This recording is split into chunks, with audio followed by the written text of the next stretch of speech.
So when I start out teaching my dogs to take or hold something, come on, there are two different ways that you can do it. It depends really how operant your dog is or how willing they are to offer behaviors. What I have found with my guys is some of them really hate being presented with something in their face. And so if I basically shape them to pick something up off the ground, that ultimately works better for them. That's what I did with Charlotte. She will now take things from me, but it was a long road to get there.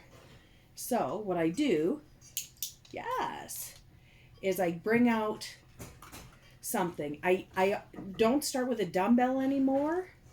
Good girl. Because I don't want to poison the dumbbell. Yes, good job. And so a lot of obedience people start with dowels. Yes, good girl. I'm doing this with Clara because hounds are tougher. Good job. And that was a super late click, so I'm sorry about that. Guess it tells you I'm actually just a normal trainer. Good girl.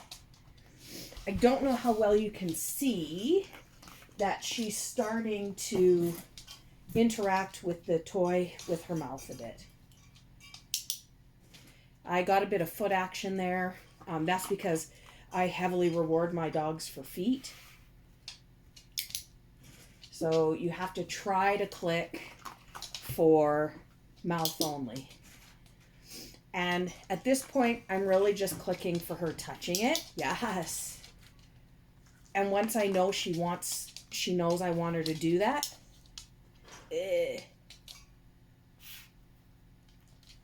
I might wait her out. I clicked a foot there, so that's my bad. And that's because she's not sure what I want. But I don't want feet. No feet. Try again. Good girl. So you can see she stresses a bit when she makes a mistake. So I have to keep things really clear for her. Good girl. Very nice. Very nice.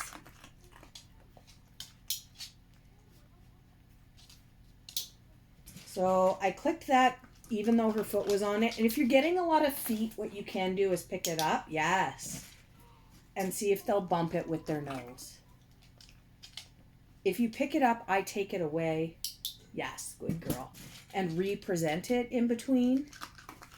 Because sometimes it's a little bit more interesting to them if it's something that wasn't good. You do more? You do more? Good. So she's still not 100% sure. And, she's different than the cockers, so she needs a different touch. What's this? What's this? What's this? Carabiner, what's this? You want this? What she really wants is for dinner, which is right behind my leg. So she can't focus on what I'm asking her to do. What's this? Oh, what's this? Good girl. So I don't like this angle as much because I feel like you can't really see, but yes, good. So for example there, I'm not sure you could see that she was touching it a little bit more. And more is sort of a very subjective thing. You want it? What's this? You want it? What's this? Oh, what's this? And now she can't figure out why she's not being rewarded. So out come the toes. What's this?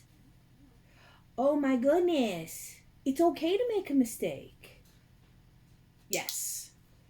So because she's shutting down a little bit, I'm taking a step back. With the cockers, this usually doesn't take me very long. And that was a super light click. But this is the first time I'm training a hound. And so I'm trying to be cognizant of the fact that she doesn't make the same leaps about carrying things in her mouth that the cockers do. They tend to be more natural retrievers for the most part.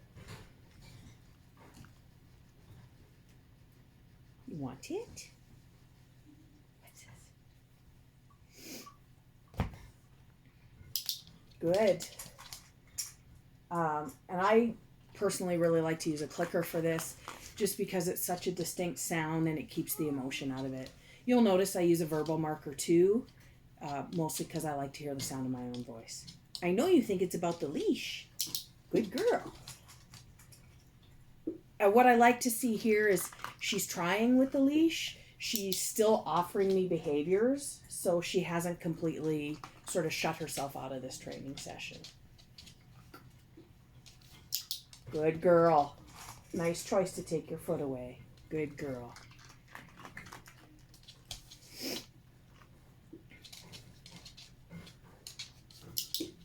I have the leash on her because quite often if she finds a training session really stressful, she'll just leave.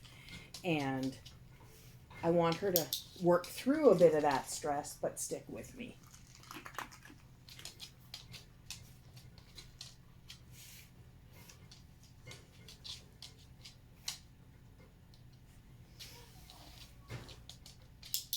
Gosh, your feet are so fast, Missy. If I click, I reward. So even if the click was my mistake, I'm still going to feed her. Good girl. Nice.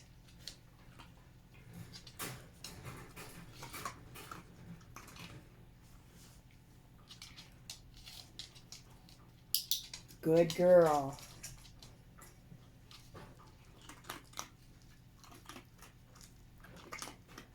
Good job. See if girls can see better. No feet. No toes. Try it without your toes.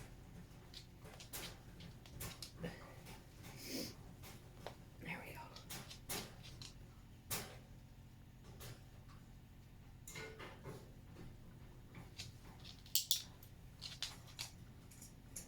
So the thing with shaping, which Caitlin, I know you already know, is that it's fluid and it doesn't always just go in one direction.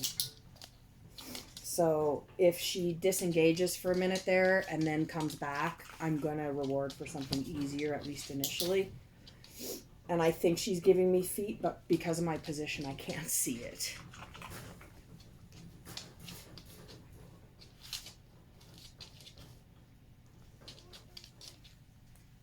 And I've created the monster with the feet because I teach them to do a lot of foot targeting very early on in my training. Good girl. Because who doesn't like a dog that can shake a paw? And that I use foot targeting to get them to that point. No toes. No toes.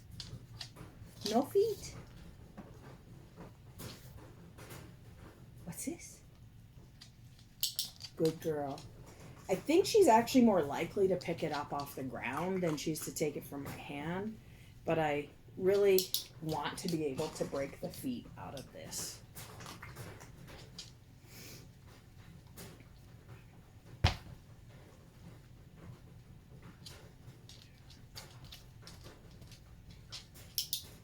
If you have a dog that has a good play retrieve, you could play a little bit with that too. This dog doesn't really have a retrieve, which is why I chose her to try to start the sessions with. I generally do this with my dog's food. It provides me with a good time to train and a limited amount of food to work through.